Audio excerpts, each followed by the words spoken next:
Welcome, everyone. Bienvenue tout le monde. My name is Steve Chapman, and I'm the president of the Ottawa Branch of the National Association of Federal Retirees. I'm really happy to chair our 2025 annual general meeting. We're proud to be able to offer you simultaneous interpretation services today, and I want to take a moment to explain how it will work. Pour faire passer le canal audio de l'anglais au français et inversement, amenez votre curseur de souris n'importe où sur la fenêtre de Zoom et une barre d'utile apparaîtra au bas de l'écran. L'une des utiles ressemble à un globe terrestre et s'intitule Interprétation. En cliquant sur cette icône, vous pouvez passer d'une langue à l'autre grâce à l'interprète qui travaille en coulisses. To switch your audio sound between English and French, move your mouse anywhere on the Zoom screen, and a toolbar will appear at the bottom. Click on the icon that looks like a globe and is labeled Interpretation, and you'll be able to switch between English and French. We thank Nick Irvine and Marcello Brun-Duray, our interpreters today from Irvine Interpretation, who we know will be providing an excellent service. Merci d'avance, Nick et Marcello. Now, I would like to formally begin our event by recognizing the First Nations on whose traditional land our association offices are located. Here in Ottawa, this is the unceded territory of the Anishinaabe Algonquin Nation and has always held great historic, social, and spiritual significance for the Anishinaabe Algonquin people. Their culture and presence have nourished and continue to nourish this land. I'm happy to advise you that over 136 people registered to attend today's AGM, including our 8 serving directors. I would like to introduce them to you now. Harry Ruthnam, our Vice President, Carol Skillen, our Treasurer, Hélène Buteau, our Secretary, and Directors Blair Armitage, David Bolger, Sharon Squire, Christian Stumpf, and me, your President, Steve Chapman. Now, before we go further, please join me in a moment of silence dedicated to the members who are no longer with us.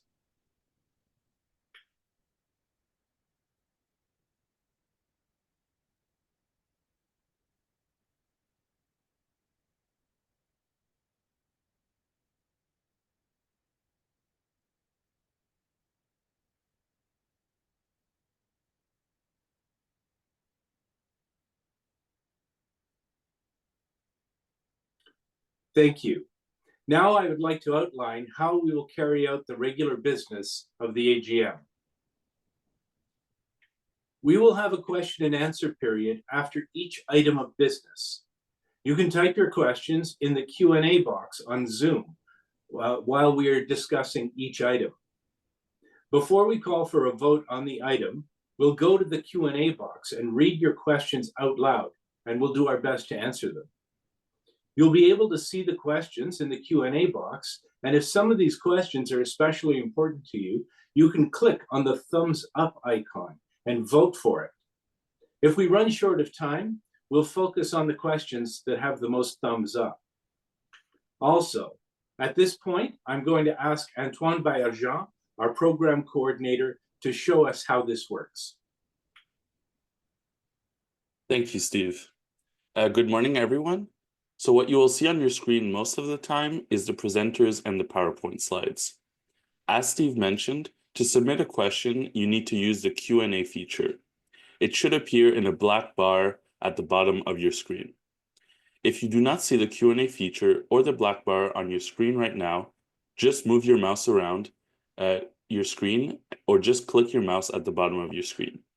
This will make the black Zoom toolbar appear. If the toolbar disappears, just move or click your mouse again. On this slide, we are showing the black Zoom toolbar, and we have marked the Q&A feature with a red arrow. The letters Q and A will appear beneath two small balloons as shown in the red circle. When you click on the Q&A feature, a white box will open as shown on this slide.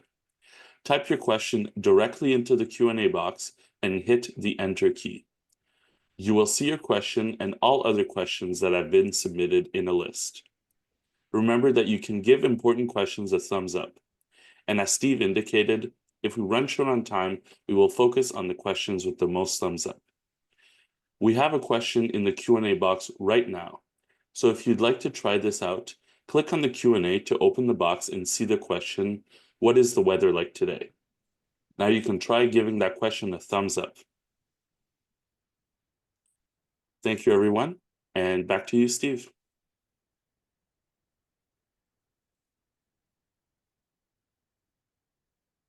Steve, you're just on mute.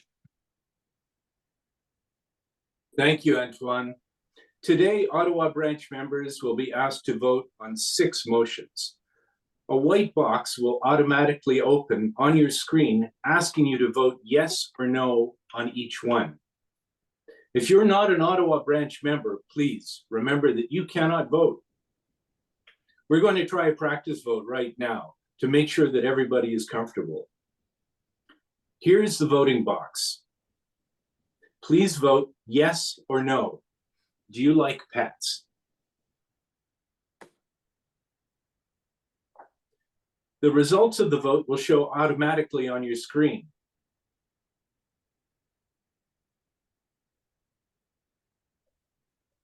All right, so we've got a lot of pet lovers out there. Antoine will remove the results from the screen at the end of each vote. Now I'll hand over to Hélène Buteau, our board director and our official secretary. Thank you, Steve. And bonjour à tout le monde. It is 15 degrees outside. So if we wanted to know what the answer was, as Steve said, everyone who registered to attend the AGM received a link to the meeting documents via email. And throughout the meeting, we'll show you these documents on your screen. Right now, you see the agenda for today's AGM. We need to vote to approve the agenda, but before we do, are there any questions about the agenda?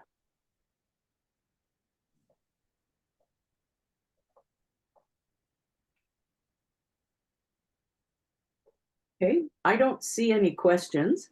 So now I'm going to ask you to vote to approve the agenda. I'm making this motion and it is seconded by our Vice President, Harry Ruthman. You'll see the voting box on your screen. Please remember that only Ottawa Branch members are entitled to vote. Please submit your vote.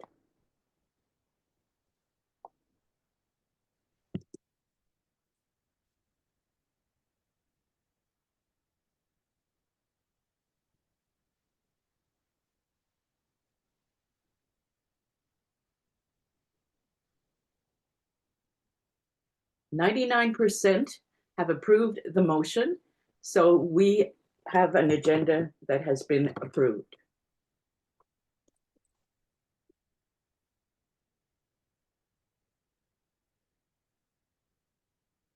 In 2023, we started a new process for the AGM minutes.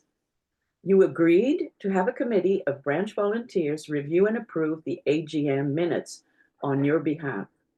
And for 2 years now, the volunteers on your screen have done an excellent job reviewing and approving the AGM minutes.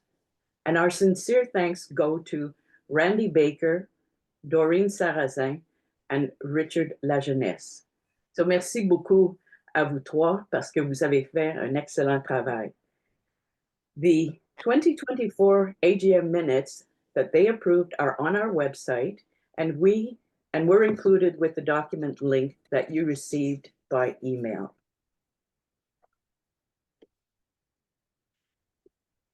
I'll just see if there's a question.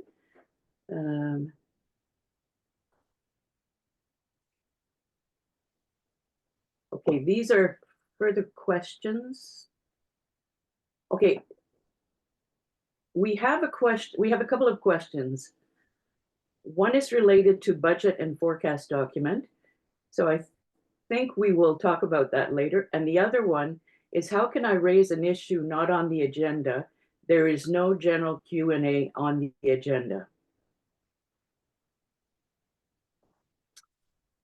I will need some help to answer that question. So Helen, I'll jump in.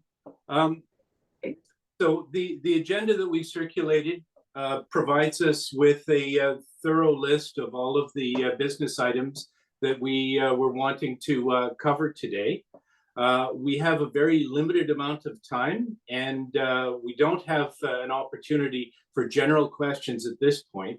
But what I would suggest is, if you do have a question that you'd like to raise, you can send it to our email address, and we will get back to you.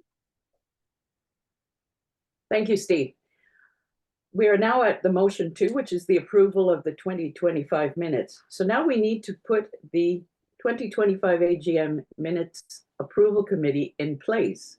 And the excellent news is that Randy and Doreen have volunteered to do this job for you again this year. They've told us that they are happy to serve as just a 2-member committee while Richard goes on a break. But before I call a vote to approve the 2025 AGM minutes committee, are there any questions?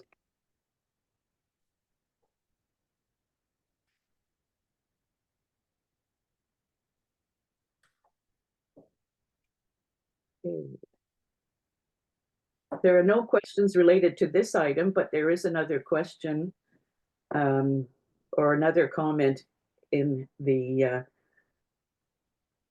Q&A. Thank you. So I'm now making this motion, and our Vice President, Harry Ruthman, has seconded the motion. Please remember that only Ottawa Branch members are entitled to vote. You'll see a voting box on your screen. Please submit your vote.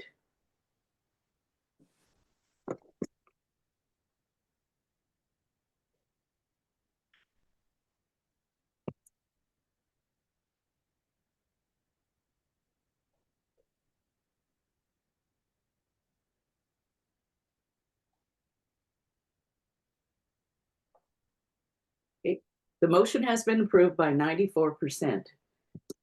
And what I'd like to say is, just right now, Linda, if I could have a bit of help with the questions, because I'm going through this part of the session.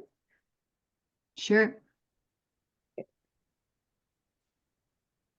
So- People are asking if the members get to see the minutes in advance.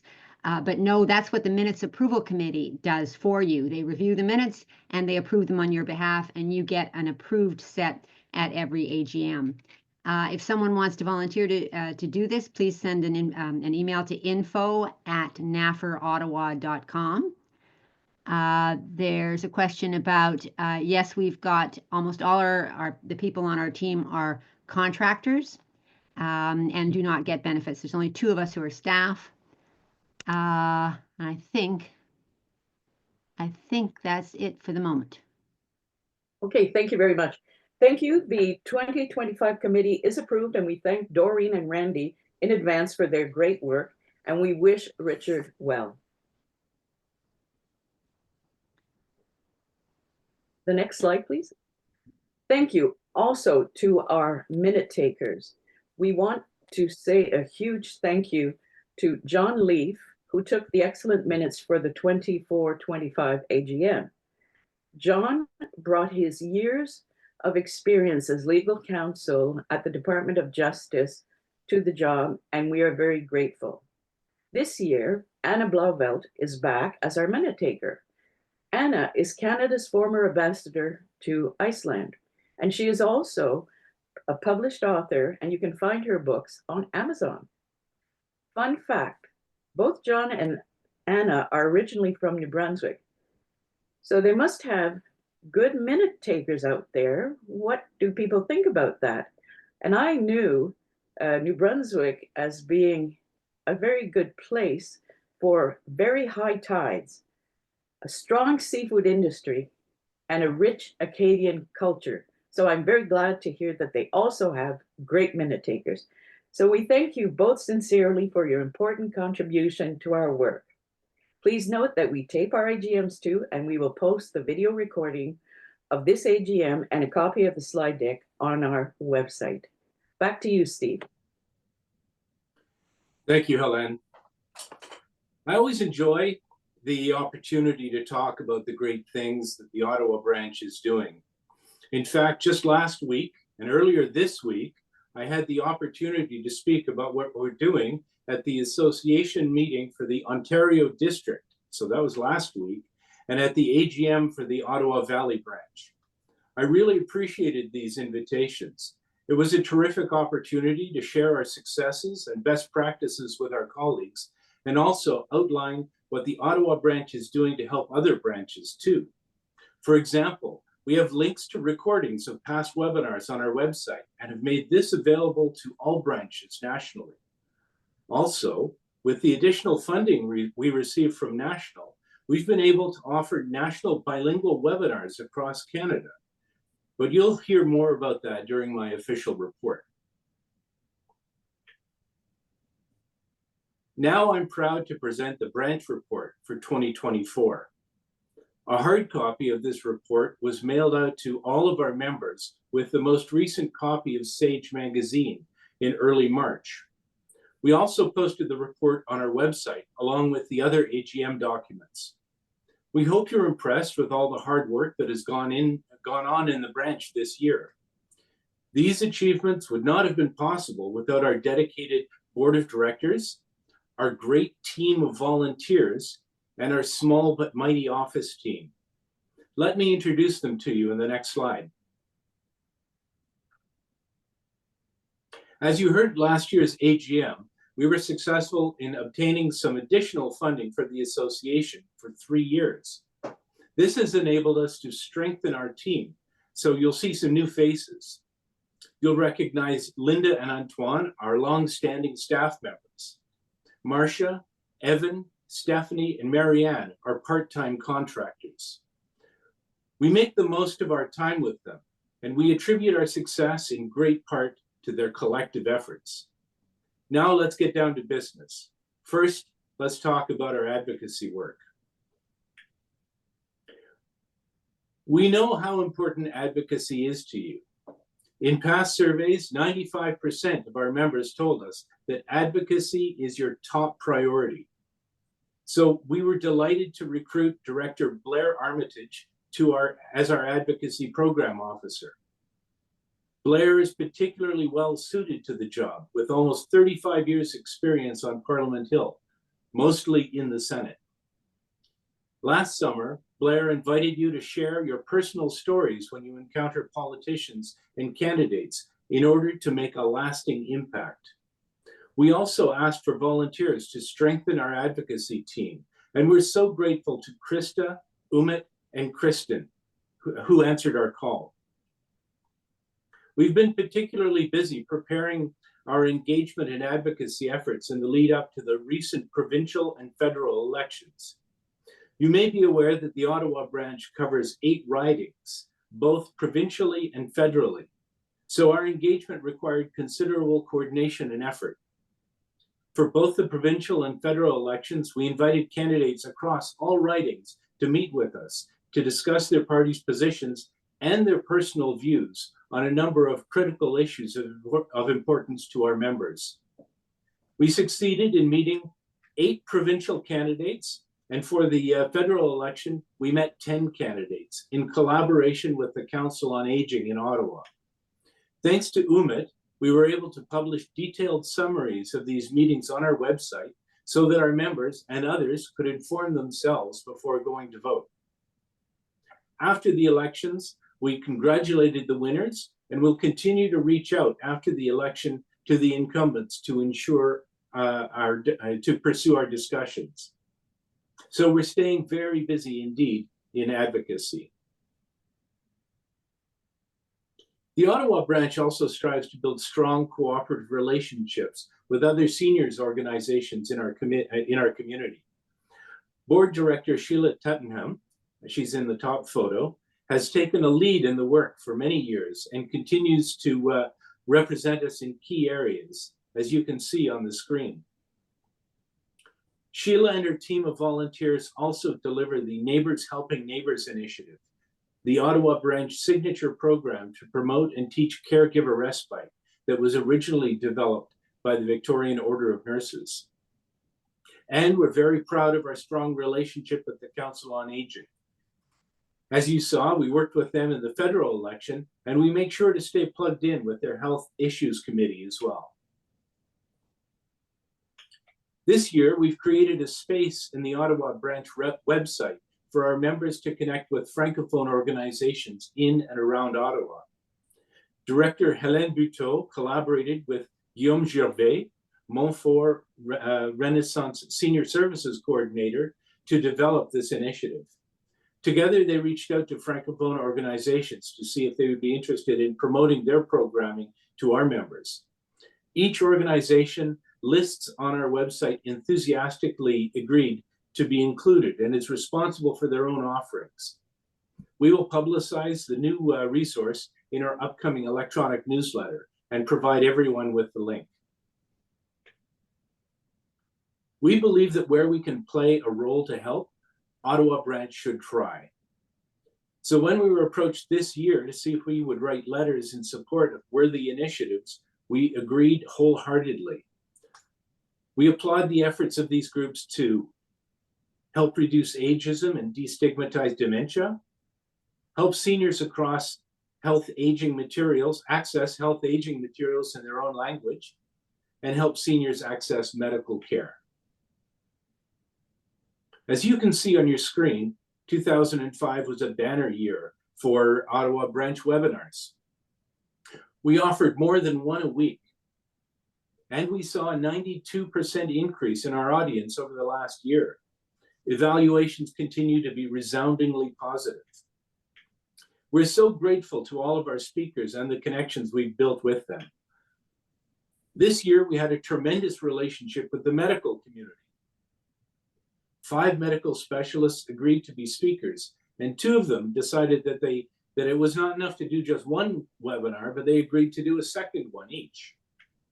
Dr. Hillel Feinstone presented a webinar on stroke prevention and rehabilitation, and then another one on pain management. Dr. Frank Knuffel gave us webinars on cognitive decline in driving and using technology to age in place.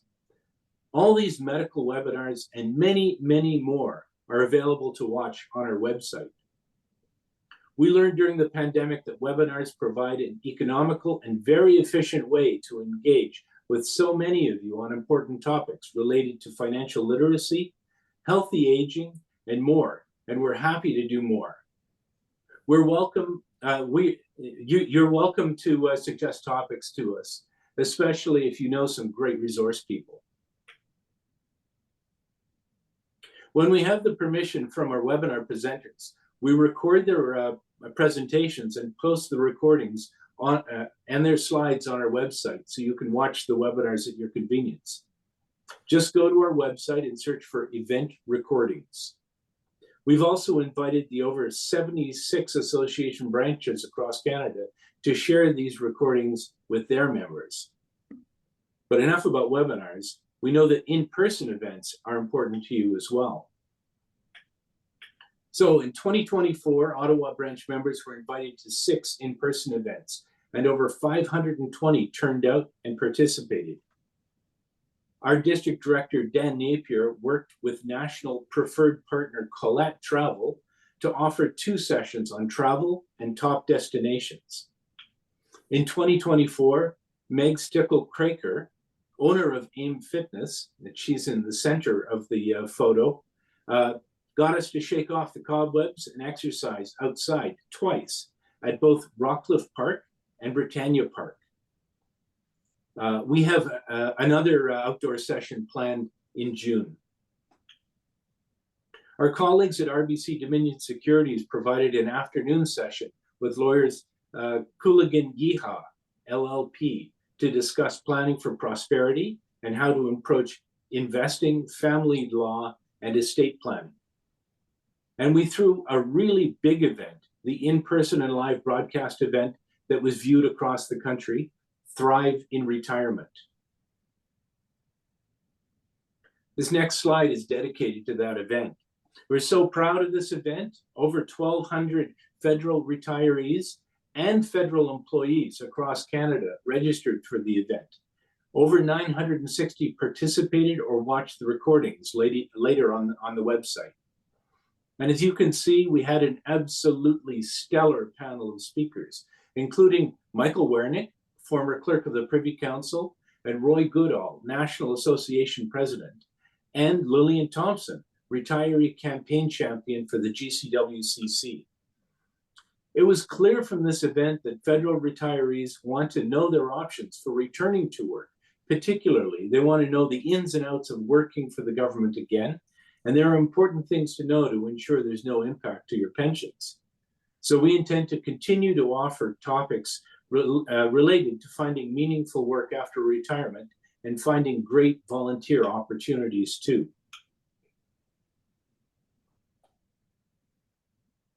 As you know,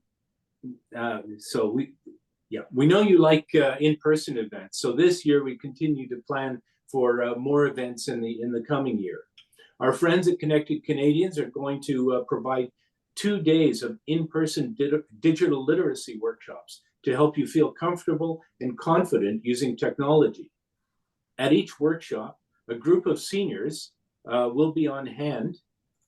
A group of seniors will be on hand who are experts in technology and will act as your personal mentors at the workshops. I'm proud to say that the first day of the workshops in May has already sold out. In-person events are quite costly, and so we have to limit the number of these that we'll be able to do. Given the cost effectiveness of Zoom webinars, however, we'll definitely keep offering webinars and online activities. We're also starting to open up some of the webinars to national members so that members from branches across the country can access them too. In this way, we can stretch the impact of the additional internal funding Ottawa Branch received and share in the benefits. As you can see from this slide, the Ottawa Branch is going big and offering 4 national bilingual seminars. We invited Elections Canada to bring 2 webinars to present 2 webinars on how to work during the election, and over 900 people attended. And we asked one of our excellent panelists from the Thrive in Retirement event, Tamara Gutman, to prepare webinars tailor-made for federal retirees who are thinking about returning to work. Tamara is a federal retiree, a member, and the owner of TLG Consulting and Communications. Her first national webinar in March was packed with over 400 attendees, and a second webinar is planned for September. Further information and registration details for these upcoming events will follow in our electronic newsletters. In 2024, Ottawa Branch continued to offer our members exclusive local discounts. We extended the discount with Meg Stickle-Craker at AIM Fitness and with Sarah Dormani at the Natural Soul and Skin Wellness Spa at 1677 Carling Avenue. We also entered into a relationship with Ottawa Branch, where we have reciprocal agreements for Ottawa Branch members to access the Ottawa Branch preferred partners and vice versa, Ottawa Branch to access our preferred partners. And in particular, we work closely with our colleagues in the Ottawa Branch to renew discounts for you on the water slides and ski at Mont Cascade. All our member services and activities are designed to promote retention as well as recruitment. We also call members who pay by credit card and are in danger of lapsing their membership. We remind them that it's time to renew their credit card payments.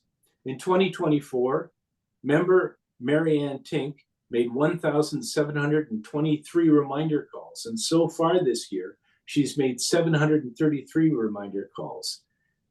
And thank you calls as well to prevent us from losing members. Bravo, Marianne. If you pay by credit card and do not want the hassle of renewing, you can switch to direct deductions from your pension and save 25% for the first year. We're always trying to find ways to promote the association and encourage new members to join.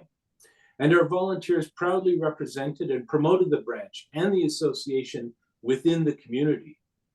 We made presentations to approximately 300 CAF members getting ready to retire from the military, and 245 federal employees getting ready to retire. We were out in force at the Réseau FADOC Gatineau event for people over 50, 2 City of Ottawa sponsored older adult summits, the National Community-Based Senior Services Sector Summit, the PSAC National Triennial Convention, the local Adaptive Living Expo, and the Enhancing Access to Care event held by U Ottawa's Brain and Mind Research Institute. We extended our contract for TV advertising on Rogers Cable Channel 22 during the seniors exercise program Fit Over 50, presented by Meg Stickle-Craker. You can help by inviting guests to our events. We hope that they'll be impressed and decide to join us.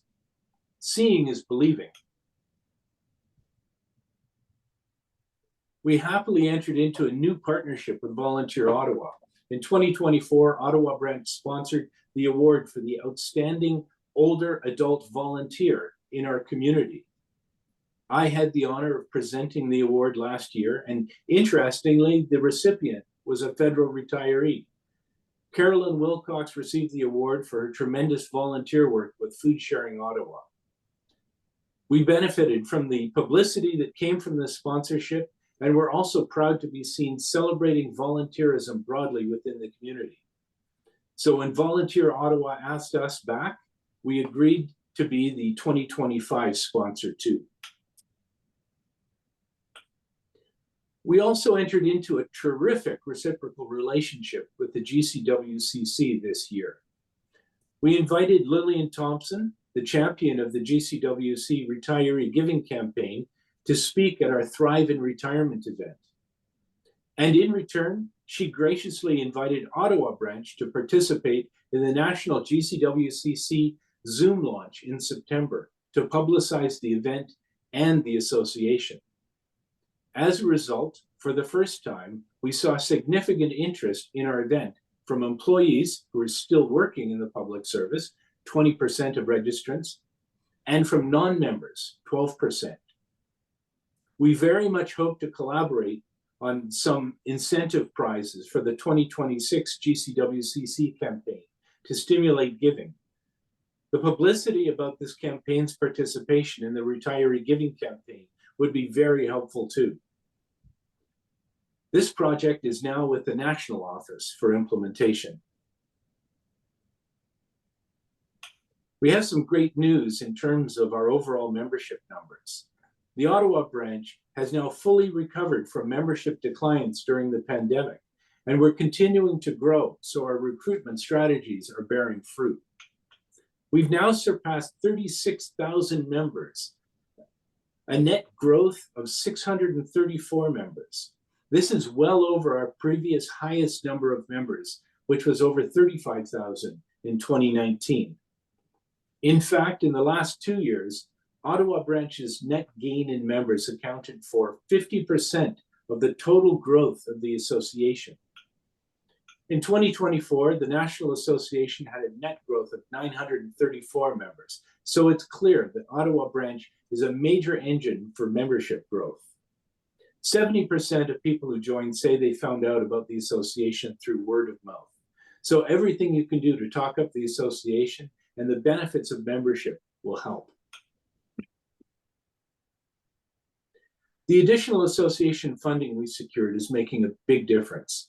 We have access to professional part-time help for bookkeeping, event planning, and customer service on contract.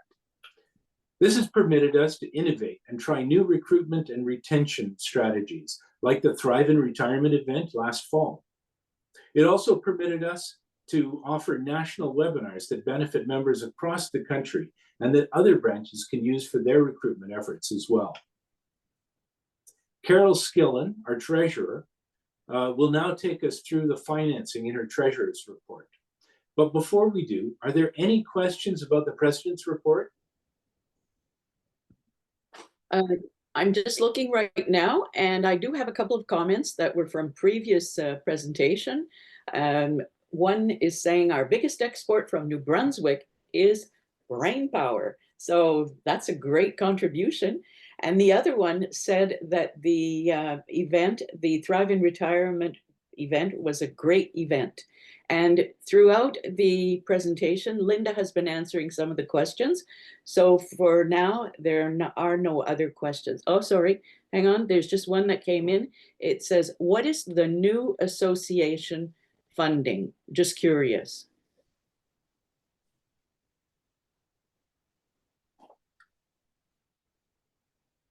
All right, so the Ottawa branch made an application through a fund that is administered at the national headquarters to provide us with additional funding over a 3-year period of time to assist with HR capacity. The HR capacity has allowed us to bring on the contractors that I introduced at the beginning, and has given us an ability to provide more programming and a broader reach for the Ottawa branch. There's another question here. Why aren't there more webinars in French? Do you want to answer that one, Steve, or do you want me to answer it? I'll take a first kick at it, and then Helen, if you want to finish. So we recognize that Ottawa branch has some growth to do in terms of servicing our Francophone community. Not all of our guest speakers are fluent in the French language, but we do invite members to ask questions in French and encourage participation from both linguistic groups, as well in recognition of the increased scope that we need to do to service our French Francophone members. The initiative that Hélène has undertaken that I mentioned earlier was launched so that we can take advantage of other resources within the community. Hélène, do you want to speak a little bit further on that? Yes, I belong to about 6 of the 10 associations that I've contacted and collaborating with.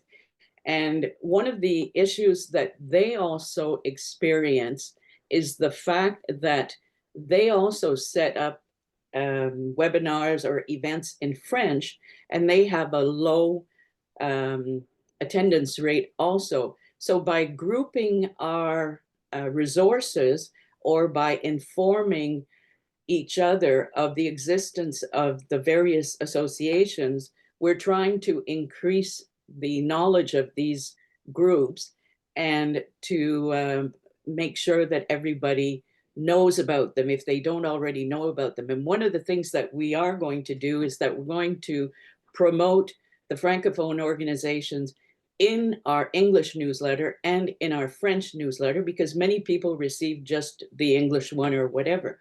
So I think by doing this type of collaboration work, we'll be able to increase access to many activities that we would not be able to do because of our resources. We have limited resources. Nous avons des ressources limitées, et c'est le même problème pour d'autres organisations. Donc, en travaillant en collaboration avec Guillaume, Guillaume était très content de travailler avec nous de Montfort Renaissance. Guillaume avait approché le national au même moment où moi j'avais approché Linda pour essayer de trouver une solution. Et lui et moi avons travaillé ensemble et on travaille en collaboration avec les différentes organisations. Vous en voyez 3 sur notre image parce que c'est la première page là, du site web, mais il y en a d'autres qui vont être inclus. Donc, that's where we're at with this initiative.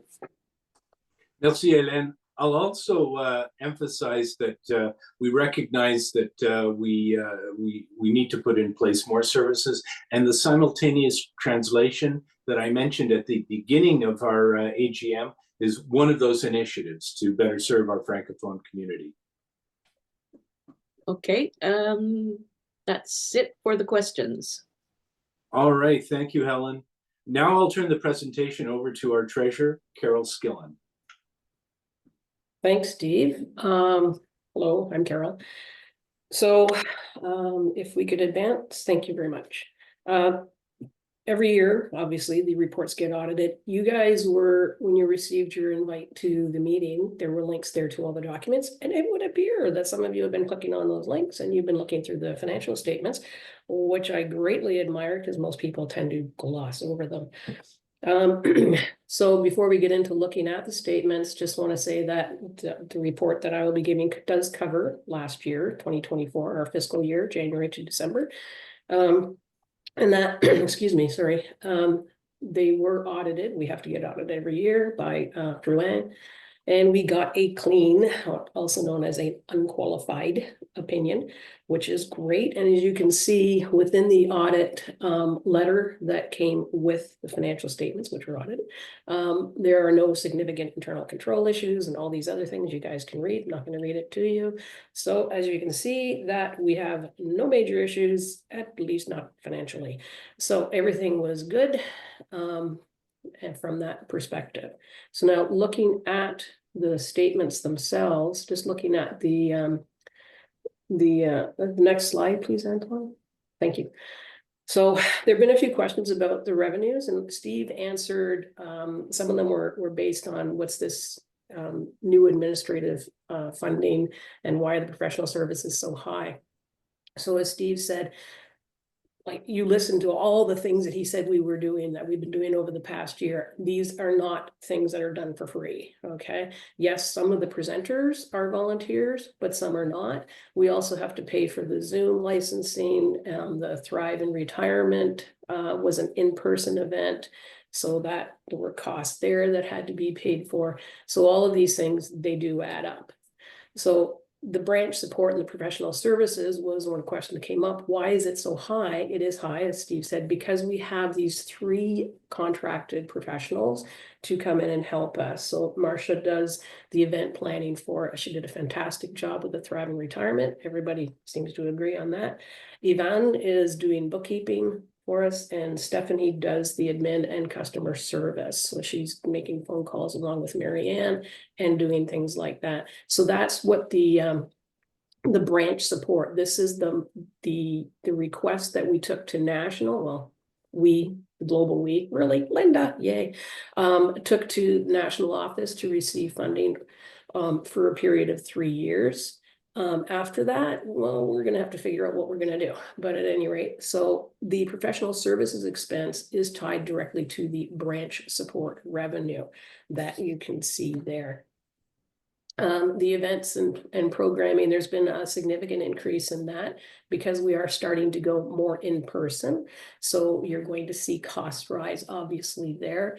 Marketing and recruitment, again, more events, more things are trying to get out there, be noticed, more advertisements, Rogers, whatever. So these are all costs that are coming up. And then the travel and meetings. So these are also, the Thrive in Retirement was a big part of that, the meeting expense there. So these are some of the expenses that we've had, but you can see at the end of the day, it's a very small revenue. Now you've got to remember, we are a nonprofit. So a nonprofit by definition does not have a profit. So having, a minor loss, minor increase at the end of the year is ideal. You don't want to have a huge increase. That's not the point of what the association does. A few people have been asking, saying, oh, you need to increase your revenues. Yes, we do need to increase our revenues. But it's not as simple as that. The membership fees are the main driver for us. We don't get 100% of what you pay to national. We get 20%.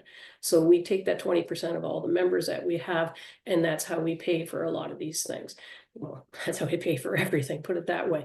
Linda and her staff, they're working at fulfilling grant applications and all that sort of stuff. So as you can see, there was a few little things. We had some sponsorship and some grants that we got over the last year, totaling not quite $10,000. So these are the different ways that we try to increase the income. If anybody's got any suggestions, please feel free to send an email. It would be greatly appreciated. Excuse me, sorry. So I have a motion that I have to present. Okay, so the motion is basically to attest that the 2024 audited financial statements for the Ottawa branch, which show an excess revenue of 3768, have been presented to the members. So before we go to that particular vote, are there any questions, any further questions on the financial statements? Helen? I'm just looking at them right now. Okay. One question is the association allowed to obtain funding from private sector sources? In a sense, yes. It could be through an advertising revenue to us. They want to place an advertisement with us, or they want to sponsor. So we had was it the Thrive in Retirement, LRO, I believe, gave the sponsorship. So yes, private organizations, individuals even, if you're so inclined, can do that, yes. Yeah, commercial organizations, yes. Pardon? Linda, what was that? Sorry, commercial for-profit organizations. It was a business that was our sponsor for the organization. I don't think we could take private money, but well, we could always look into it. Okay. The next question is, do we buy promotional material, for example, hats, t-shirts, etc., to distribute to the members at in-person events? If so, is the promotional material distributed Canadian made? I think Linda would be best to answer that one. We don't have an awful lot of in-person things anymore, so we don't have the freebies or whatever you want to call those. Linda? Yeah, we don't actually for members, because we have so many, 36,000 members. We get pins from, or we used to get pins from the national office, and I don't know, I really don't know how they procure that.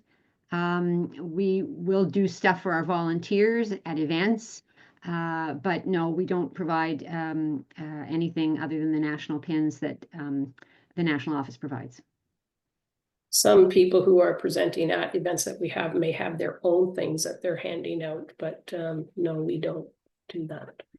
So any other questions? Yes, well, there's a comment, and it says to elaborate on the question about the use of the office, but I believe that Christian is going to be talking about that. Okay.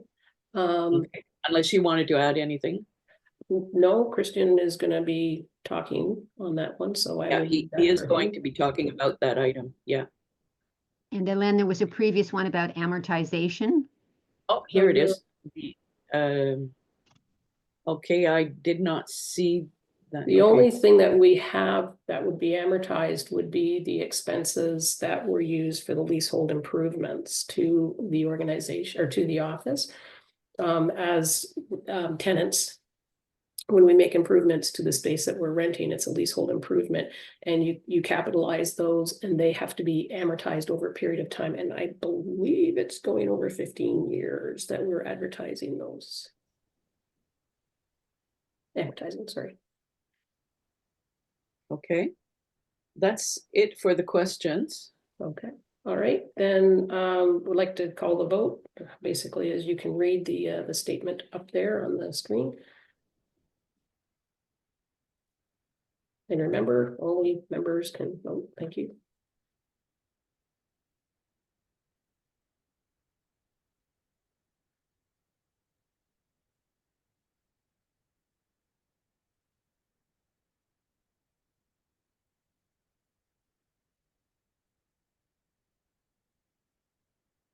Okay, that we're all good with that one.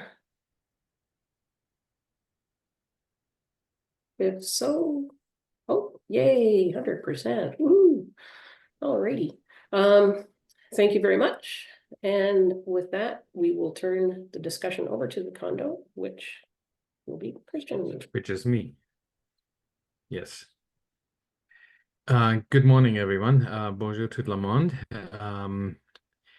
So as the majority of you know, the condo unit is owned by a separate corporation that was formed for the benefit of branch members.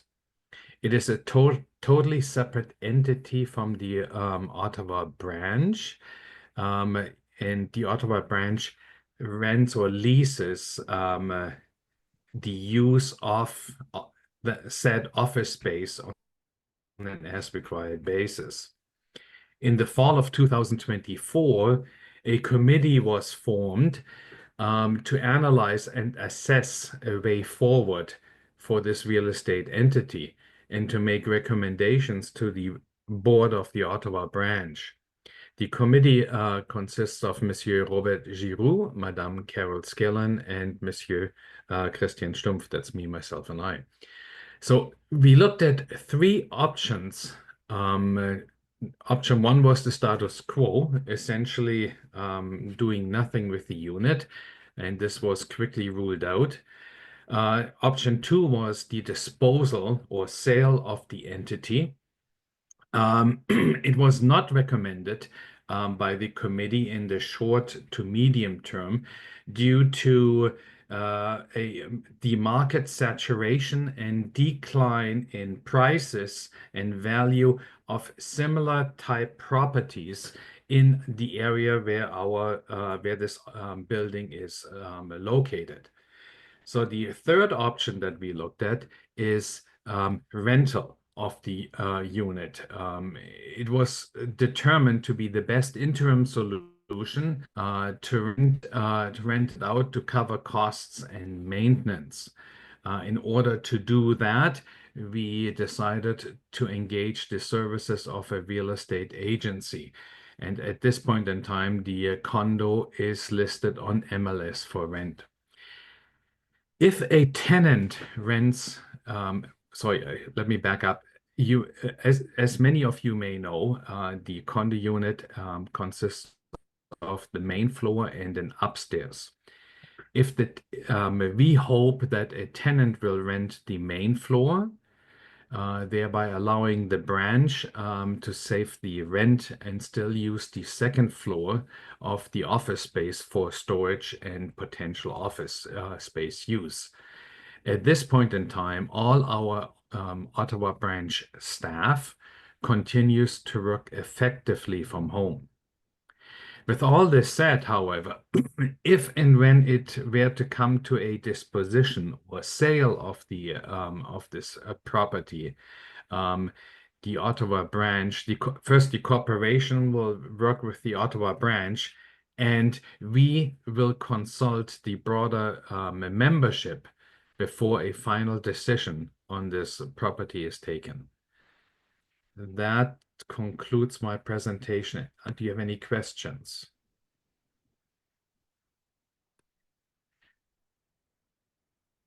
So I see there's one question that is posted. I'm quite interested in the use of the office. I'd like the branch to hold more events there. And maybe staff could work there 1 or more days per week. By staying away from the office, it becomes an excuse for its sale.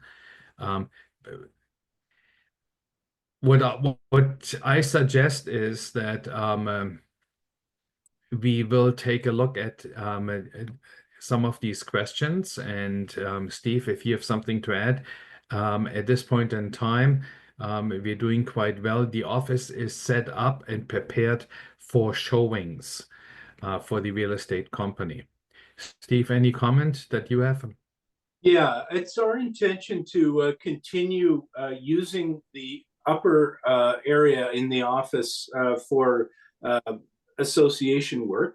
Our archives are held there. We use it to stage for in-person events, and also periodically we go in to do office-based work. But we have found, as is the case in many other situations in the federal government and in private industry, that it can be a very effective way for us to do work on a remote basis. So we have found that we don't require the full office space, and we're making the ground floor available as a means of offsetting some of the costs of ownership until such time as either we determine we're going to return to the offices in a more permanent way, or we decide that we no longer need the office space. But thanks for the question. I'd like to add something. There's also great challenges in terms of getting there and being able to park. There's not much parking around, and it's very, very difficult to be able to get to the office. I've had to go there to pick up some materials, and it was very, very challenging. There is another comment, but this may be, I'll just read it to you. As a lot of members join because of the Medoc travel insurance benefit, talking about the change to Bel Air Direct, and if the Ottawa branch has been informed about any changes in fees because of this, so that members would know what is coming. And has the branch or the president of the chapter been informed about anything on this? Okay, so I can step in. When I was in Toronto last week at the Ontario district meetings, the representative from the insurance company came and spoke to us about the changeover to Bel Air Direct. The information that we received was that Bel Air is a larger company than the previous service provider, who are primarily located in the prairie in the Maritimes, and is better able to service our community, and has in fact upped the requirements for client service and responsiveness. Later on in the program, our national president, Roy Goodall, will be speaking, and perhaps Roy can just take a minute to chat about that changeover to Bel Air Direct. Thank you. And Steve, there's a note from Dan Butler, who's a national board member, in the questions. Yes, I can read it. The national Yes. board has been informed by Bel Air that there will be an increase of approximately 10%, but with some improved coverages and no reductions. Roy, sorry to interrupt. All right, thank you. Good. With that, I'll turn it back over to Carol for the remainder of your presentation. Over to you. Thank you, Christian. Okay, so next couple of slides are basically for information purposes only.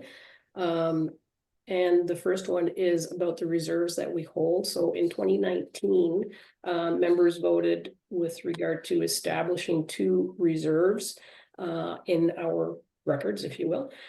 And just letting you know the balance of these reserves at the end of 2024. So the first one, human resources liability, as you can see, it is to cover expenses, legal help, hire backup professionals. Just if things go sideways and we don't have the income that we do, we have this reserve to continue to pay out any terms that we have, or pay pay out the staff and that sort of thing.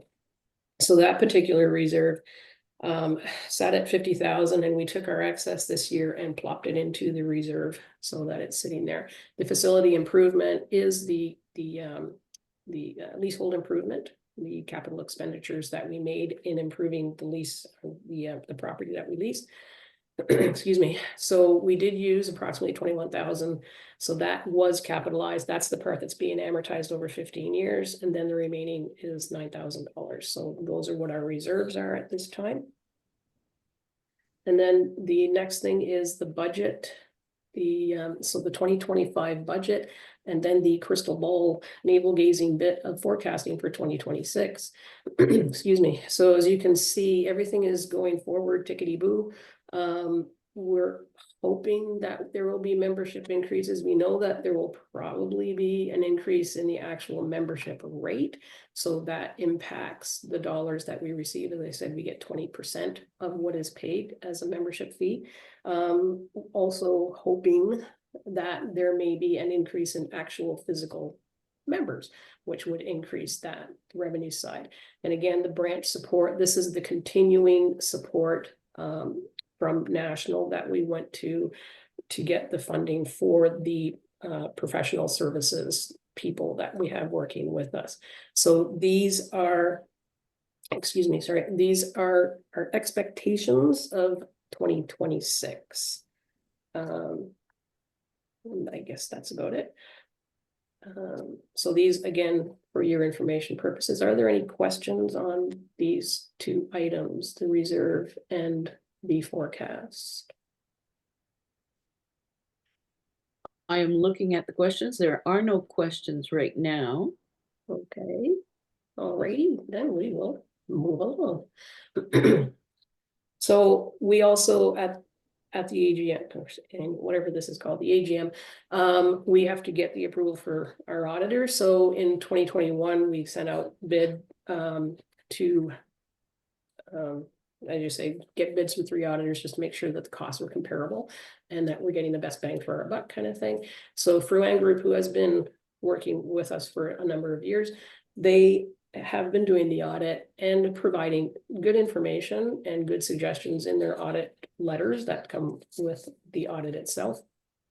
So we are recommending that we continue using Fruan Group for our audits in the coming year, for the 2025 year. So I have the motion that I have to present.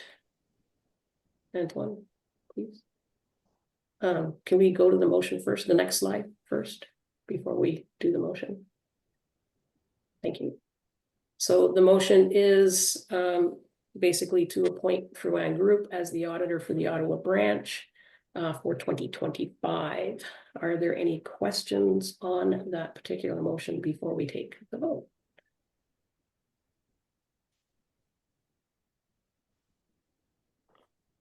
Okay, then if there aren't, Antoine, you can do your magic again and make that little thing pop up. There is a question. Oh, there is. How much does Fruan Group charge? Good question. Do I have a good answer? And another question is, how many years has Fruan done the auditing? Okay, so last year, 2024, the audit fee was just under 6,000, which I also sit on another board, which has actually got a bigger budget. And our audit fee was comparable to that. So to me, it's apples and apples. And I'm sorry, Helen, the second part of that. Oh, how long have you been with us? That I don't know. It's BC, P4 Carroll. Linda might be able to tell us how long they've been working with the association. Yes, I think it's at least 8 years. Okay, thank you. And there was another comment about the building. Did we want to deal with that here, or is it related to, it was... Well, we can clear this motion and then we can go back to the building. Perfect, okay. So Antoine, can you, there you go, thank you. Oh, people already voted, yay. Okay, so pass that we will continue to have Fruan Group represent us for the audit. And the question on the building, other potential. Okay, it's the. Yeah, I'm sorry, I'm just reading the question. You're reading it? I'll let you read it. Okay, another potential option for the building, if not already considered, and depending on what the rental market needs reveal, could be to explore renting out the entire space for a year on a trial basis. This would give the branch an opportunity to see how well it works for all parties, with the option to reassess after that period, whether the branch wishes to retain the second floor again, or if the branch is in a position to consider selling the property. In the meantime, the branch could relocate its physical items in a store to a storage company that also offers on-demand office and boardroom space for occasional in-person meetings. We did discuss this. Christian, do you want to take that? Yeah, certainly. The committee took this under consideration, this option. We also We also wanted to pivot back and have the office available if and when office staff were to come and work out of the office on a more permanent basis. As such, the offices are functional. We have desk, computer equipment. They are ready to go. Boxing up the material, taking the material to a secondary location for which we have to pay and incur costs for was not deemed to be a financially logical step as we were looking at potential renters. The real estate agent indicated that come spring, meaning after April, May, there would be far more interest in the office space as we have it right now. So the committee itself feels that the current option to look at the rental of the main floor is probably, at least in the short term, the most logical and easiest solution for us. Thank you. Thanks, Christian. Okay, that's it for the questions. Excellent. And then with that, that's it for Carol. So off we go to another director, Dave Bolger, who is co-chair of the Nominations Committee. Dave, take it away. All right. I'd like to jump in at this point, actually, before Dave begins speaking about the slate of our board members. And before we proceed to the presentation of the slate of directors, I'd like to open the floor to further questions or issues that were not included in the agenda. We had a question early on about that, and I would like to make an opportunity available. So what I'm going to suggest is that before we go to our national president later in the agenda, we'll look at whether there are any agenda items that would be like that people would like to address from the floor. Thank you. Go ahead, Dave. Thank you, Steve, and thank you, Carol and Christian. Good morning. Bonjour tout le monde. My name is David Bolger. I'm one of the directors of the Ottawa Branch.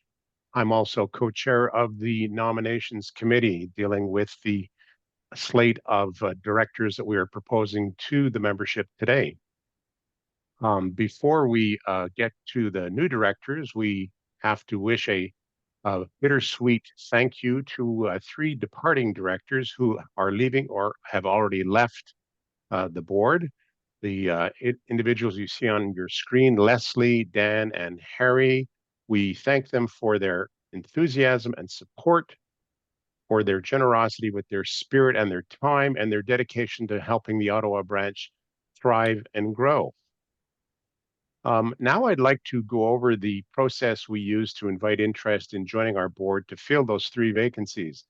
And let me begin by saying we had an enormous amount of interest, a lot of members were interested in joining the board of directors. Our committee of 4 directors had and invested a lot of time in selecting the slate that I'll get to in just a moment. So to fill these 3 vacancies, we called for nominations via the newsletter in February of 2025 and via Sage in March of 2025. The Nominations Committee interviewed applicants and recommended 3 new directors for the slate, plus 3 returning directors. The Ottawa board has agreed with the committee's recommendations, and we present the 2025 slate for your approval now. And I'll just remind you, there are short biographies for each candidate on our website. Our first returning director is our president and host for today's AGM, Steve Chapman. Steve holds a Master of War Studies and a Bachelor of Arts from the Royal Military College at Kingston and a Master's of Public Administration from Queen's University. He retired from the public service in 2023 after 39 years with Global Affairs Canada and the military. Steve served as Minister Counselor and Consul General at the Embassy of Canada in Mexico City. He also served for 15 years in the Canadian Armed Forces and retired with the rank of captain. Steve chaired the Board of Governors of the International School of Kenya and served as Dean of the Consular Corps of the Philippines. And he joined the association in 2021 and was elected branch president in 2024. Another returning director is Sharon Squire. She is president of Vision Consulting and Coaching. Sharon retired from the public service in 2022 with more than 32 years of service in service design and delivery, HR, leadership, and policy and strategy, including a role as Deputy Ombudsman for Veterans. Sharon is a public sector board member at the local, regional, and national levels, including chair of the Board of Trustees of the Royal Ottawa Healthcare Group. She is also one of Esprit de Corps' 2022 Top 20 Women in Defense. Sharon is an avid dragon boater and member of the National Dragon Boat Team, and she joined our association in 2022. And we're privileged to have Sharon co-chair our nominations committee for this slate of candidates. Our third returning director is Christian Stumpf. Christian is a chartered public accountant and a chartered management accountant with an executive MBA from Queen's University. He has over 31 years of experience in the federal and territorial public service, both at the regional and headquarters level. He retired in 2019 as Chief Financial Officer for Community and Government Services for the Government of Nunavut and started a successful consulting business. Christian has served on boards at the local, provincial, and national level, including the Nunavut Food Bank. He is a mentor, soccer coach, cottager, traveler, and association member since 2022. And as you just heard, he served on the committee studying options for our building. Now I'd like to turn to the new directors that we are proposing for your approval today.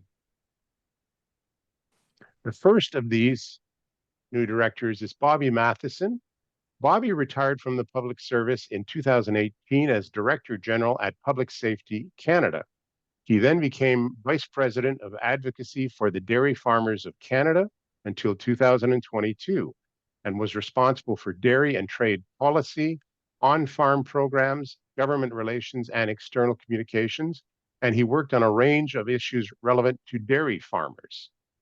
At Public Safety, he managed project funding and research for youth at risk and the federal share of funding for self-administered First Nation police forces. Bobby was also responsible for the timely delivery of funding to provinces under the Disaster Financial Assistance Arrangements for Emergency Management Assistance. He holds a PhD in agricultural economics from the University of Saskatchewan. Bobby has served on the boards of APEX, International Dairy Federation, and the Dalhousie Alumni Association.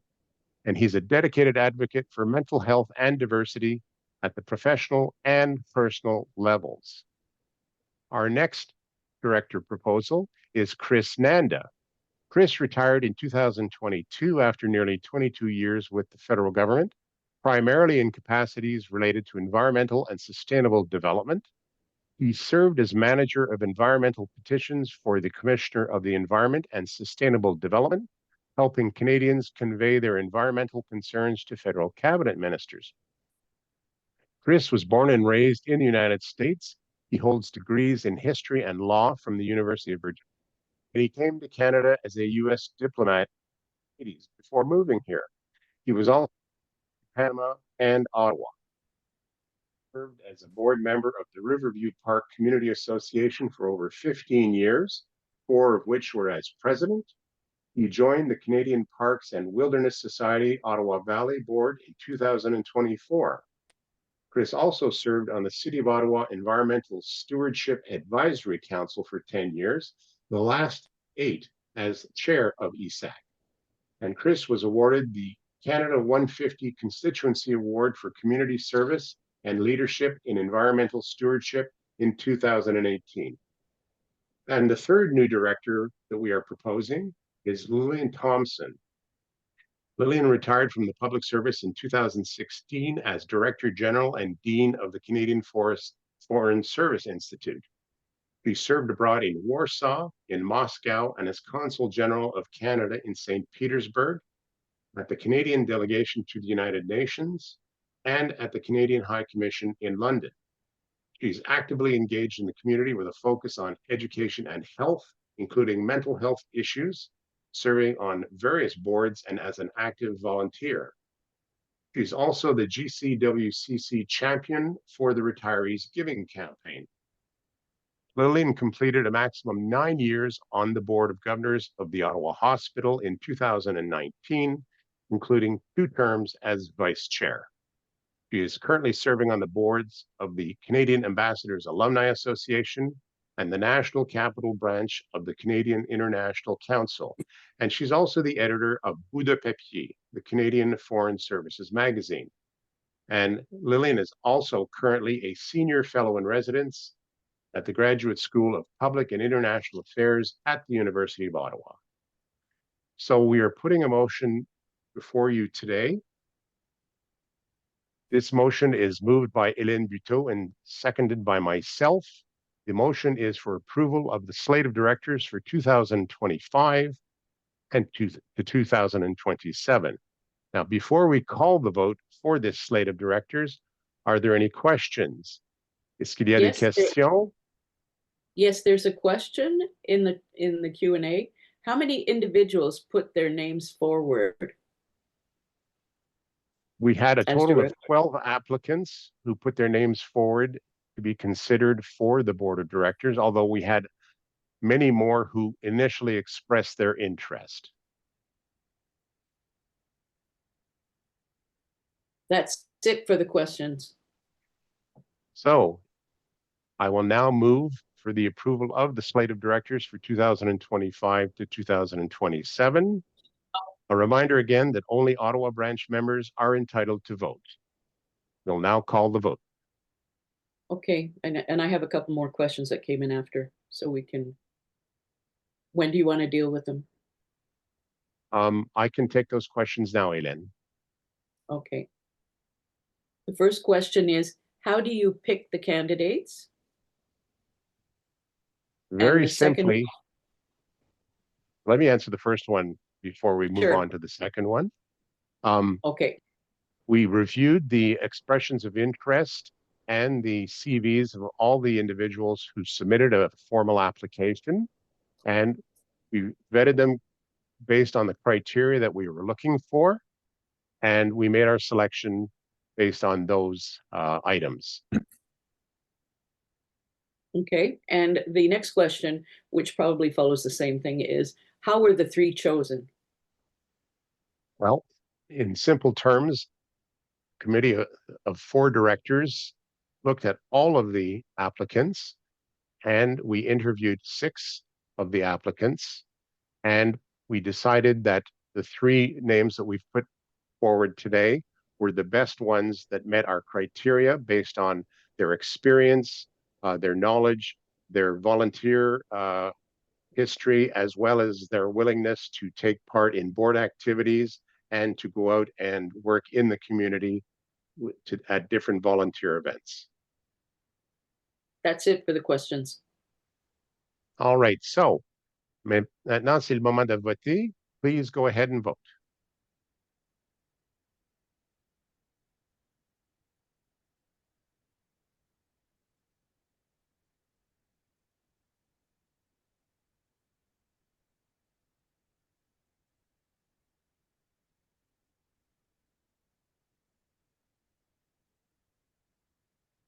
Antoine, can you put the poll up?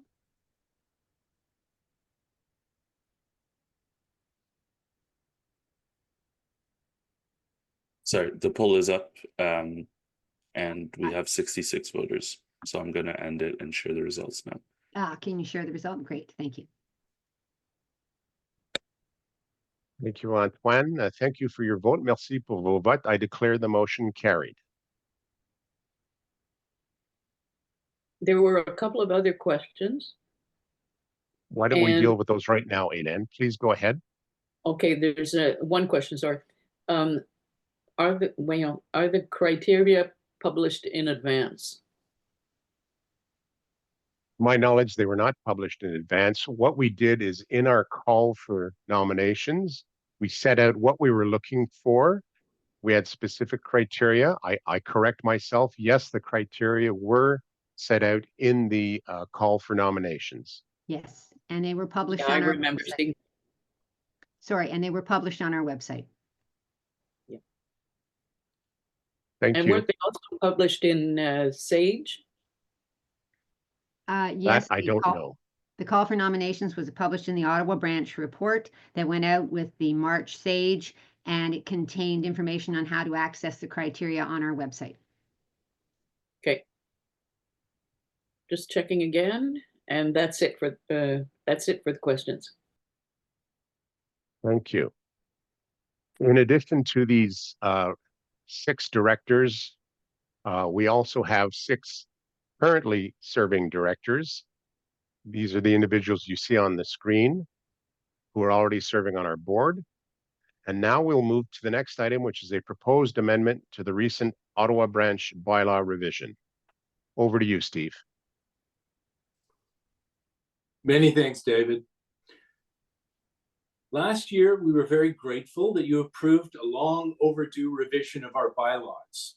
But as we said at the last AGM, the final step was to seek approval from the National Board for the new bylaws.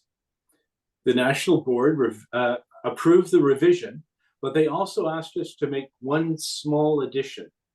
They wanted to make sure that if our members ever did not approve the slate of directors, as you just did, we would have a procedure to manage that situation. So on page 11, we added a new clause to indicate that if you did not approve of the full slate, we would hold an election of individual candidates one by one. The additional clause is shown and underlined on the screen where it will appear on page 11. Antoine, can you make the change?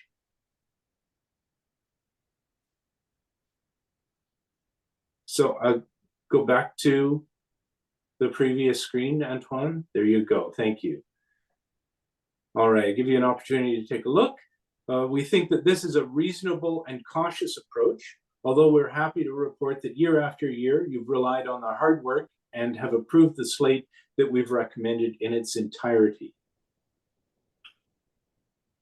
Before we call for a vote to approve the requested amendment to the Ottawa bylaw, are there any questions?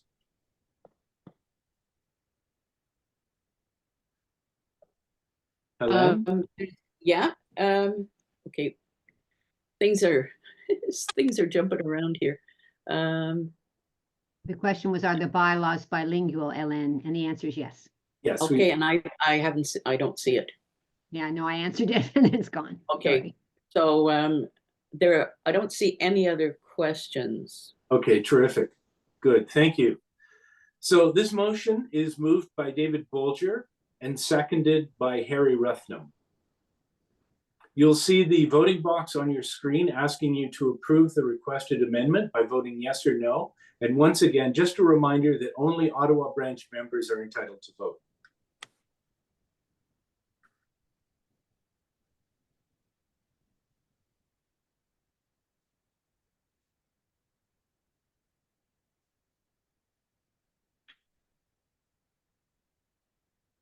Okay, there's a comment. Somebody has just said, thank you, we should approve both versions. Both versions, I don't know if that's... We only have the English language version today. The translation will be available on our website, but for national headquarters use, the English language will be the definitive version that we go by.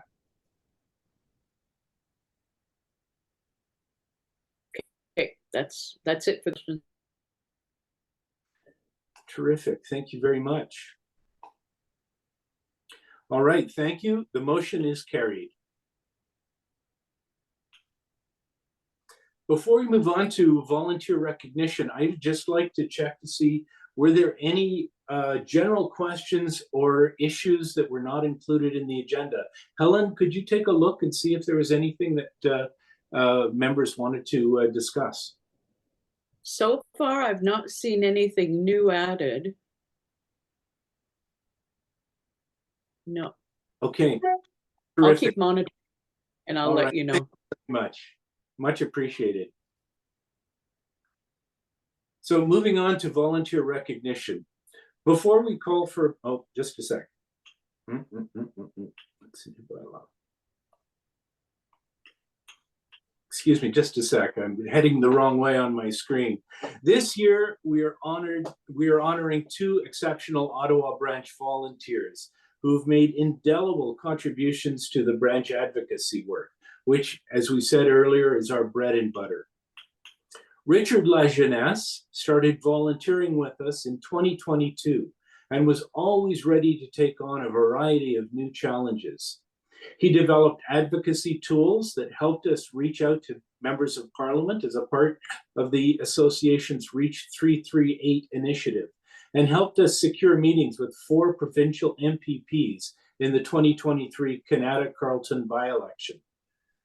Richard produced tremendous records from these meetings that clearly captured the party's positions on key seniors issues. Richard also helped us promote the association at DND Second Career Assistance Network events in 2024, and as a regular presenter at the association pre-retirement courses. And as you saw, he also served on the AGM Minutes Approval Committee for 2 years. Umit Kitseltan signaled his interest in our advocacy work last year, and he leapt on board and started volunteering early in the new year. He made an extraordinary contribution in a very short time. Umit worked tirelessly, reaching out to campaign organizers and other contacts, and his work was very successful.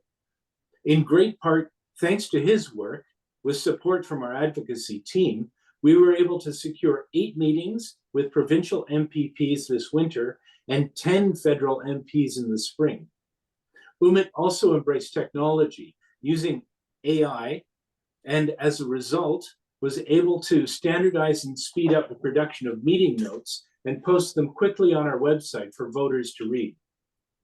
Both Richard and Umit will be receiving a framed President's Commendation Certificate that we will send out this morning. Volunteers are the backbone of Ottawa, and I congratulate you both. Bravo.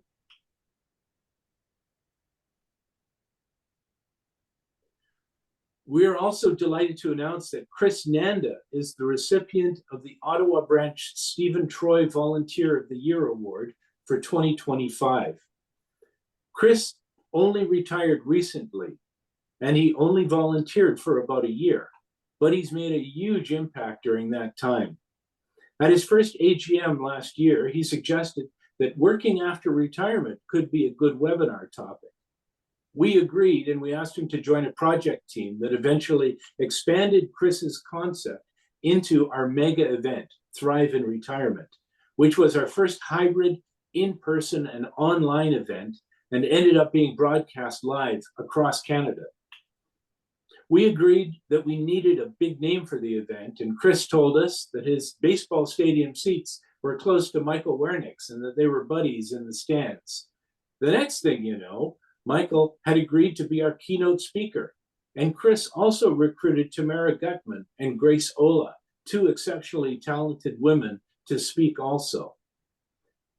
Chris was very right. Working after retirement and volunteering as well are hot topics. Our mega event last year has already spawned 4 national webinars on working in retirement and 1 local webinar on volunteering in 2025. Every project needs a Chris Nanda to make great suggestions and recruit great talent in order to make it happen. But we're not sharing ours, Chris. You're all ours. So congratulations, Chris. And I think Chris is present. Do you want to say a few words? Thank you very much, Stephen, for that award. And very unexpected. Marcia just delivered a plaque, and I received some flowers, much to my surprise this morning. They're very nice. So thank you very much. It's been a pleasure. And I'm looking forward to continuing to work with you and the other members of the board and the association. Thank you very much, Chris. And to all of our volunteer recipients this year, congratulations and thank you for your staunch support. Let's move on to guest speaker. Now I have the pleasure of introducing the National Association President, Roy Goodall, who we invited to speak at the AGM today. But first, I want to thank Roy again for agreeing to be one of the keynote speakers at Thrive in Retirement, our event in October. Roy inspired us all with his message about the value and benefits of volunteering. Roy served in the Canadian Armed Forces for 38 years. He served in national and international military organizations across Canada, in the United States, and in Europe. Along the way, he completed a bachelor's degree in economics and political science and a master's in public administration. He first volunteered with the Calgary and District Branch, and then he joined their board in 2005, where he served as a director, treasurer, first vice president, president, and past president. After completing his term as branch president, Roy served as the provincial advocacy officer for Alberta, and then joined the National Board of Directors in 2015 as one of the 2 Prairie District directors. On the National Board, Roy served as Association Treasurer, Chair of the Finance Committee, Chair of the Audit Committee, and Chair of the SAGE Editorial Board. He also chaired 3 ad hoc committees and served as the pensioners' representative on the Nomination Committee for the Public Service Pension Investment Board. I've had the opportunity to work closely with Roy over the last year, and I'm very grateful for his enthusiasm and encouragement for the suggestions and ideas that our branch has brought forward this year to help the association overall. Over to you, Roy. Thank you for those very kind words, Steve. I'd like to thank you and your board for the invitation to speak to your members at this annual meeting of members. I'd like to thank Linda and Antoine for making the arrangements, and I'd like to thank Dan Butler and Dan Napier for their contributions to the National Board. I'd also like to thank Sharon Squire for her contributions to the Special Committee on Association Structure and her willingness to serve on the committee for another year. Now, even though you have already told your members about the 54 branch webinars, Steve, I'd like to mention your participation in the Ontario District Conference last week. And I'd like to tell your members that the Ottawa branch made a significant contribution to improving the working relationship between the Ontario branches and the Ottawa branch when you and Dan attended the Ontario District Conference last week. I know branches across the country appreciate the webinars you allow their members to participate in, so on their behalf, thank you. May I have the next slide, please? Now I'd like to tell your members about their National Board's accomplishments and current activities during the June 2024 to June 2025 board year, and future activities following the annual meeting of members being held in Gatineau next month. Next slide, please. The board's major accomplishments during the past 12 months are listed on this slide. They include the 2025 to 2035 vision paper, the non-permitted surplus actions, the association's strategic plan, and the development of the standing board work plan. Next slide, please. The vision paper for the 2025 to 2035 timeframe starts with the association's mandate, which is to protect and preserve federal, retiree pension benefits, healthcare benefits, and the general welfare of federal retirees.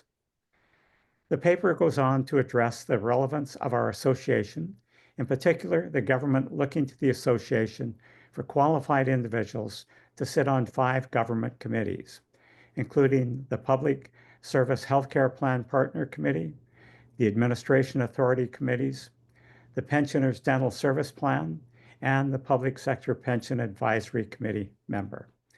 2 of the 5 representatives are members of the Ottawa branch.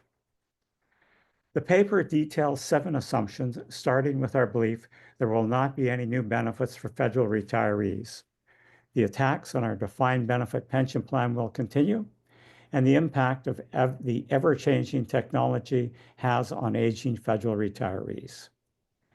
The vision paper moves on to examine 8 challenges facing the association. These challenges include a tiered advocacy concept, internal governance challenges, and association sustainability. The vision paper ends with the identification of objectives for the 2025 to 2035 period, including the expansion of our external relationships and recruiting members. Now, even though the association is 170,000 members strong, we only constitute 42% of all federal retirees. Our long-term goal is to increase our membership to 75% of all federal retirees. May I have the next slide, please? I think every member is aware of the challenges we faced with the positive enrollment process when responsibility for the public service healthcare plan shifted from Sun Life to Canada Life. Service challenges followed and led to meetings with 2 senior ministers and the president of the Treasury Board. One of the issues we addressed with some success was the need to improve physio benefits for federal retirees. I wrote to the Honorable Anita Anand when she was the president of the Treasury Board and received a response from her successor, which led to a meeting of the Partners Committee on 7 March 2025 to discuss improved physio benefits for retirees in nursing homes and a cost categorization disclosure. Treasury Board agreed a cost categorization analysis will be made available to the Partners Committee in September. Every time we have met with the president of the Treasury Board or the seniors minister, we have made it clear the association wants to be seen as a trusted partner who will identify a problem, analyze the impact of the problem, both quantitatively and qualitatively, and offer a solution. May I have the next slide, please? The Pensioners' Dental Service Plan has been a frustrating issue for almost all federal retirees because retiree benefits lag those provided to employees. They lag in part because the government will not negotiate with the association. Consequently, when we meet with the seniors minister and the president of the Treasury Board, we request a seat on the non-existent negotiating table. The table is non-existent because the Pensioners' Dental Service Plan was given to federal retirees almost 25 years ago. Unfortunately, service coverages and reimbursement levels have not changed since then. When we did not get a seat at the non-existent negotiating table, I asked the president of the Treasury Board to give us the improved benefits negotiated by the Public Service Alliance of Canada. We had the support of the union president, Sharon D'Souza. However, we were unsuccessful with our intervention. Next slide, please. As many of you know, during the past year, the board authorized the hiring of several consultants to do a comparative analysis of the association's governance structure and to determine both our volunteers' and members' views on a perceived need to change. In addition, the Chief Executive Officer undertook an advocacy audit of the association's advocacy efforts and the team. 4 of the major studies have been completed and reports submitted to the board. All reports have been received, none have been approved. The advocacy audit by Spark Advocacy produced 62 recommendations.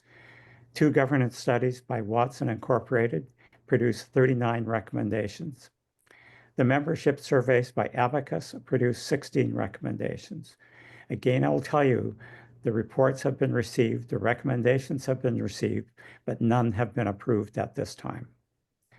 The only study that has not been reported at this time is the Special Committee on Association Structure. The committee was authorized during the 2023 annual meeting of members. Its task was to report to the annual meeting of members in June of this year. The special committee is populated by one member from each district and 3 national directors. The committee has 3 subcommittees. One subcommittee is looking at the district organizational structure proposal. Another is looking at branch size and boundaries. And the third subcommittee is looking at services decided by our members and those provided by branches to the members. The Special Committee on Association Structure will deliver its report to the board at the board's pre-annual meeting of members 2025 meeting, and it will report to the annual meeting of members on 18 June. The member surveys have produced a lot of recommendations for consideration going forward. 5 of these recommendations are shown in the next 2 slides. Next slide, please. In the membership surveys, volunteers and members identified a desire to modernize the association structure and governance process. 83% of the branch presidents think restructuring is necessary. Another desire is the need to expand bilingual services within the association. As you know, we are a bilingual association, but we have not been walking the talk as well as we should have been. So it is time for us to do something about that and improve our bilingual services. Many members, 55% of them to be more precise, want input on proposals before they are presented to the annual meeting of members. Next slide, please. 83% of all volunteers and members want to vote for the president and the vice president, and an almost equal number of members have identified a need to end all confusion within the association. Volunteers and members would like the board to create a governance authority matrix that identifies the responsibilities and the authority levels of the board, districts, branches, and the national office. Next slide, please. This slide sums up where your national board is at the moment. The board, supported by the grassroots entities such as the special committee, districts, and branches, face a significant task. The board must review the 5 studies that will be on its table by the time the annual meeting of members rolls around. The 5 studies need to be integrated using a collaborative and transparent process while working with the Special Committee on Association Structure, districts, and branches. The board needs to be cognizant of a number of storm clouds, including the soon-to-be resurrected Canada Pension Plan versus Alberta Pension Plan struggle, and the impact of U.S. tariffs, which may adversely affect travel plans, which would adversely affect the MADOC revenue we receive, which generates approximately $1 million per year for the association. Starting at the post-annual meeting of members board meeting, the board will use a clean sheet to develop the structure and governance plan desired by members and volunteers. The process will be transparent and collaborative. The process will include the Special Committee on Association Structure, districts, and branches. Ideally, the plan will be ready by December and socialized at district meetings in the new year before being approved at the annual meeting of members 2026. Steve, thank you for this opportunity to update your members on their national board's activities during the past year. I am prepared to take questions if there are any. Thank you. Thanks, Roy. We really appreciate your participation and your ongoing support for all of the work that we do here in Ottawa. I think earlier we had some questions about the change of the MADOC insurance to Bel Air Direct. We tried to answer some of that, but do you have anything to add to our discussion? Yes, Steve, the one thing I can answer is that Bel Air Direct is going to write to every member, explains the changes, and tell them what the improvements will be and how well they think it's going to work. And of course, Bel Air is very confident that the plan will be well received by our members and that virtually everybody will renew. Thank you. Thanks, Roy. There was a question about whether the benefits that we currently enjoy under MADOC will be maintained by Bel Air. My understanding is that the increase from $8 million to $10 million of coverage was initiated through the transition with Bel Air Direct. But I think that the package is going to be maintained. Can you confirm that? Yes, I'll confirm that. That is what I heard from Bel Air. The package will be maintained and the enhancements that you mentioned will be in there and possibly others as well. So I think our members will be very happy with the change in the offer. All right, tremendous. Thank you. Helen, are there any further questions in the Q&A box? Yes, there is. There is one question which says, what is the formula by which we receive revenue from MEDOC? That formula is held close by Bel Air. They determine how much should actually come to us, and they pay they pay monthly, so that we don't wait for a lump sum check at the end of the year. Okay. It's based on the number of policies. It's based on MEDOC, and it's based on home and auto policies as well. Okay. Concerning the issue of APP, how do you think that will move? How do you think that will? How do I Sorry, think it'll move forward? Concerning the issue of APP, how do you think that move will affect the CPP for the masses in Ontario and Quebec? Well, it's an Alberta issue. The association has already conducted 2 national webinars on it. If the Alberta pension plan is approved and money is transferred, it will have effect on a lot of other individuals, but primarily those living in Alberta. And there are a number of questions. Will there be a grandfather clause? Can people stick with Canada Pension Plan? And there have been a lot of promises made. I mean, the Premier of Alberta 2 years ago put out a suggestion that this plan has done so well, and if they were to get the amount of money that they were originally looking for, she'd be able to write a $10,000 check to every member of the Alberta pension plan. That's highly unlikely to happen, and personally, I think it's going to be a difficult and a long fight. Okay. There is another comment. I'm just going to read a message here. Member wants to know if we could do. Okay.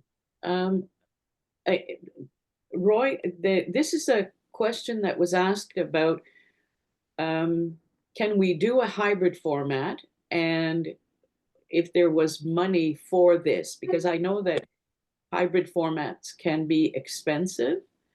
So Helen, rather than having Roy address that, let me take that question, okay? Okay, yeah.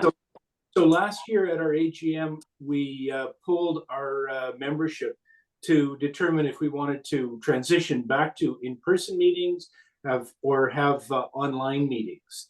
And the overwhelming response was that we should continue our online Zoom-based meetings, in part because it's convenient for people to attend without having to leave the comfort of their home. We also cover Nunavut and international membership. So for people who are outside of the Ottawa area to participate, this allows us to facilitate their participation.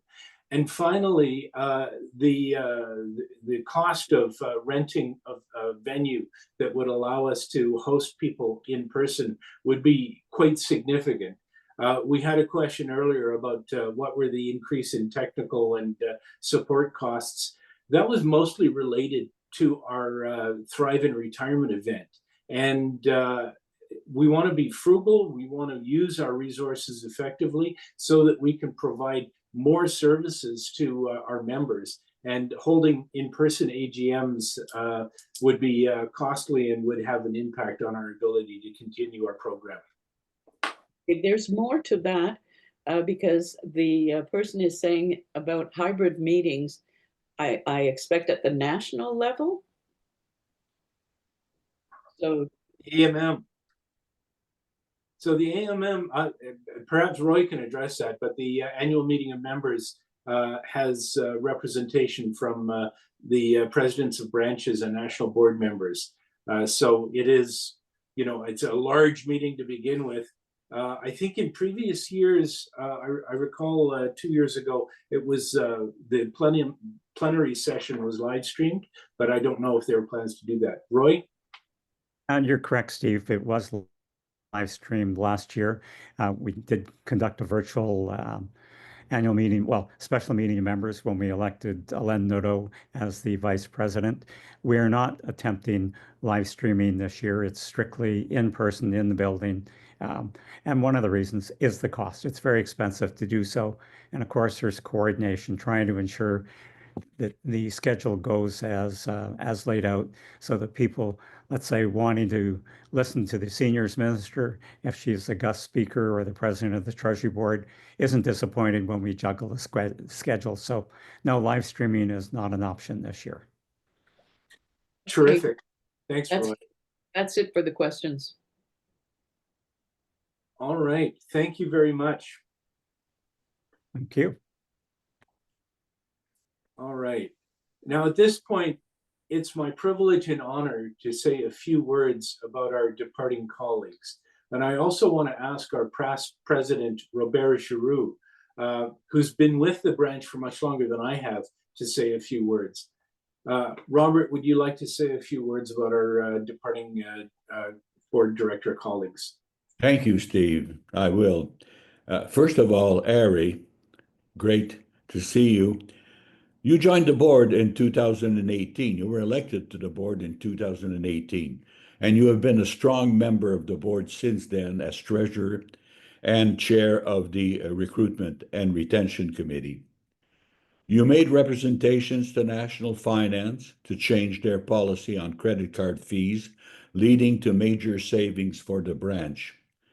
On recruitment, everything the branch does as a recruitment angle, and the branch has won national awards in 2019 and 2022 for its recruitment efforts.